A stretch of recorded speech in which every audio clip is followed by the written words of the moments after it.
In this video, we'll teach you how to download historical data from Yahoo Finance. So there is only one way to download the historical data from Yahoo, and if you are interested in how to download it, right here is a good answer on this question. To download the historical data in Yahoo Finance, you need to have the Gold subscription.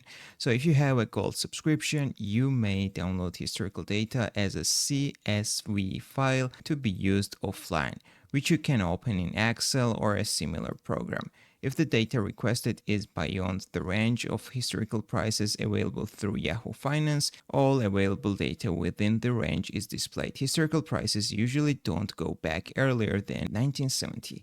So guys, as you can see, the only way to download the historical data from Yahoo Finance is the Gold subscription. So guys, if you want to buy the Gold subscription, as you can see, it costs $40 if you want to pay for yearly, but if you want to select the monthly option, it costs $50. So after you will buy the Gold subscription, you will be able to download the historical data from Yahoo Finance. For example, let's search NVIDIA, and let's go to the